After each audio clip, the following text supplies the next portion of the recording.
কোনো এখন মুছলমানৰ গাঁৱত অগ্নিকাণ্ড হোৱা বৰঞ্চ মোদী ডাঙৰীয়াৰ নেতৃত্বত চৰকাৰৰ সময়ত 14 চনৰ পৰা এতিয়ালৈ মুছলমান হত্যা হোৱা দূৰৰ কথা, মুছলমানৰ ঘৰ জ্বলা দূৰৰ কথা, এজন মুছলমান মানুহৰ গাৰ এটা নোমো লৰা নাই। আৰু সেইটো হৈছে বিজেপি। যি মুছলমান মানুহে প্ৰাণ দিবলগীয়া হ'ল কংগ্ৰেছৰ শাসন সময়ত, যি মুছলমান মানুহৰ ঘৰ জ্বলিল কংগ্ৰেছৰ সময়ত, আৰু সেইটো হৈছে কংগ্ৰেছ। আৰু বিজেপিৰ শাসনত যে এজনো মুছলমান হত্যা নহয়, এজনো মুছলমানৰ গাঁও যে ঘৰ নজ্বলে, আৰু সেইটো হৈছে বিজেপি। যাৰ কাৰণে সংখ্যালঘুসকলে বুজি উঠিছে। কাৰণ আজি যেতিয়া নিযুত মইনা আঁচনি যেতিয়া দিয়া হ'ল, মুখ্যমন্ত্ৰী ডাঙৰীয়াই তেওঁ সংখ্যালঘুক বা সংখ্যালঘু চোৱা নাই। প্ৰধানমন্ত্ৰী আৱাস যোজনা যেতিয়া 25 লাখ দিয়া হ'ল, আমি ধুবুৰী অঞ্চলত, বৰপেটা অঞ্চলতো অন্য জিলাতকৈ বৰঞ্চ বেছিকৈ পাইছে। ঠিক তেনেকুৱাকৈ আমি ৰেচন কাৰ্ড যেতিয়া দিয়া হ'ল, সকলো মানুহকে দিয়া হৈছে। কাৰণ ৰেচন কাৰ্ড চাই হিন্দু মুছলমান চাই দিয়া হোৱা নাই, দুখীয়া চাই পেলাই দিয়া হৈছে। গতিকে দুখীয়াৰ যিটো মানদণ্ড, যিটো মাপকাঠি, সেই মাপকাঠিৰ আধাৰত আমি যিহেতু কাম কৰি আছো। কাৰণ ভাৰতীয় জনতা পাৰ্টীয়ে শাসনত ক্ষমতাৰ বাবে নাই, ভাৰতীয় জনতা পাৰ্টীয়ে শাসনত আহে সেৱাৰ বাবে। গতিকে এই কথাখিনি ধৰ্মীয় সংখ্যালঘু মানুহে বুজি উঠাৰ কাৰণে আজি হিলদল দি আগুৱাই আহিছে, যাৰ কাৰণে আজি এনেকুৱা এটা পৰিৱেশ আহিছে। সকলোকে মই আন্তৰিক ধন্যবাদ জনাইছোঁ। এই পৰিৱেশৰ লগত যাতে সংগতি ৰাখি যাতে 7 তাৰিখেও যাতে সংখ্যালঘু সমাজে যাতে ভাৰতীয় জনতা পাৰ্টীৰ অসম গণ পৰিষদৰ পক্ষত ভোট প্ৰদান কৰে আহ্বান জনাইছোঁ। আৰু নকৰিলেও নাই, যদি নকৰেও তেতিয়া মই ক'বলগীয়া একো নাই। আনটো এতিয়া ধুবুৰী অঞ্চলতে হওক বা মানকাছাৰ অঞ্চলতে আমাৰতো নায়েই তাতে একো। কৰিলে ভাল পাম, নকৰে যিহেতু আমি ক'বলগীয়া একো নাই, ক্ষতিৰ একো নহয়। যিটো পৰিৱেশ দেখিছোঁ সংখ্যালঘু অঞ্চলৰ উন্নয়নৰ স্বাৰ্থত সকলোৱে আগুৱাই আহিছে। শান্তি আৰু নিৰাপত্তা যিহেতু পাইছে, গতিকে প্ৰগতি সকলোৱে বিচাৰিছে।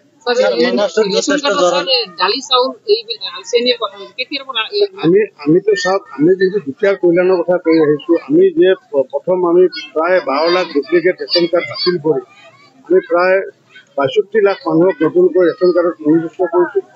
ৰেচন কাৰ্ডৰ জৰিয়তে আমি আয়ুষ্মান ভাৰতৰ 5 লাখৰ কাৰ্ড দিছোঁ। এতিয়া আমি নতুনকৈ তেওঁলোকক আমি কি কৰিছোঁ যে 25 টকা ৰেহাই দৰত তেওঁলোকক চেনি দিব বিচাৰিছোঁ, 20 টকা ৰেহাই দৰত আমি দালি দিব বিচাৰিছোঁ, 10 টকা ৰেহাই দৰত আমি নিমখ দিব বিচাৰিছোঁ। আৰু এই যিটো সুবিধা, এই সুবিধাটো অক্টোবৰ মাহৰ পৰা 1 অক্টোবৰ তাৰিখৰ পৰা আৰম্ভ হ'ব।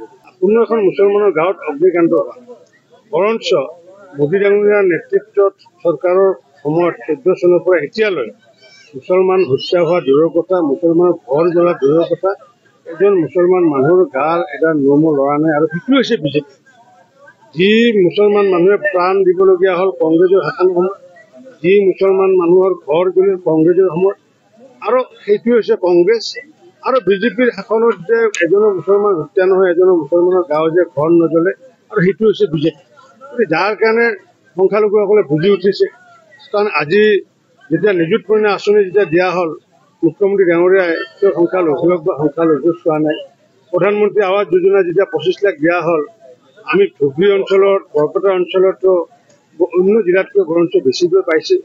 ঠিক তেনেকুৱাকৈ আমি ৰেচন কাৰ্ড যেতিয়া দিয়া হ'ল, সকলো মানুহকে দিয়া হৈছে। কাৰণ ৰেচন কাৰ্ড চাই হিন্দু মুছলমান চাই দিয়া হোৱা নাই, দুখীয়া চাই পেলাই দিয়া হৈছে। গতিকে দুখীয়াৰ যিটো মানদণ্ড, যিটো মাপকাঠি, সেই মাপকাঠিৰ আধাৰত আমি যিহেতু কাম কৰি আছো। কাৰণ ভাৰতীয় জনতা পাৰ্টীয়ে শাসনত ক্ষমতাৰ বাবে নাই, ভাৰতীয় জনতা পাৰ্টীয়ে শাসনত আহে সেৱাৰ বাবে। গতিকে এই কথাখিনি ধৰ্মীয় সংখ্যালঘু মানুহে বুজি উঠাৰ কাৰণে আজি হিলদল দি আগুৱাই আহিছে, যাৰ কাৰণে আজি এনেকুৱা এটা পৰিৱেশ আহিছে।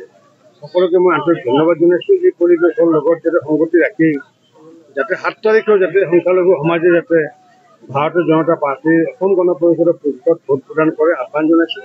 আৰু নকৰিলেও নাই, যদি নকৰেও তেতিয়া মই ক'বলগীয়া একো নাই। আনটো এতিয়া ধুবুৰী অঞ্চলতে হওক বা মানকাছাৰ অঞ্চলতে আমাৰতো নায়েই তাতে একো। কৰিলে ভাল পাম, নকৰে যিহেতু আমি ক'বলগীয়া একো নাই, ক্ষতিৰ একো নহয়। যিটো পৰিৱেশ দেখিছোঁ সংখ্যালঘু অঞ্চলৰ উন্নয়নৰ স্বাৰ্থত সকলোৱে আগুৱাই আহিছে।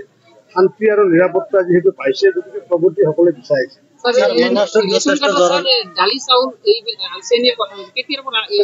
আমিতো চাওক, আমি যিহেতু দুখীয়াৰ কল্যাণৰ কথা কৈ আহিছোঁ। আমি যে প্ৰথম আমি প্ৰায় 12 লাখ ডুপ্লিকেট ৰেচন কাৰ্ড বাতিল কৰি আমি প্ৰায় 62 লাখ মানুহক নতুনকৈ ৰেচন কাৰ্ডত নিযুক্ত কৰিছোঁ।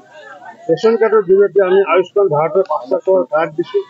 এতিয়া আমি নতুনকৈ তেওঁলোকক আমি কি কৰিছোঁ যে 25 টকা ৰেহাই দৰত তেওঁলোকক চেনি দিব বিচাৰিছোঁ, 20 টকা ৰেহাই দৰত আমি দালি দিব বিচাৰিছোঁ, 10 টকা ৰেহাই দৰত আমি নিমখ দিব বিচাৰিছোঁ। আৰু এইখিনি এই যিটো সুবিধা, এই সুবিধাটো অক্টোবৰ মাহৰ পৰা 1 অক্টোবৰ তাৰিখৰ পৰা আৰম্ভ হ'ব।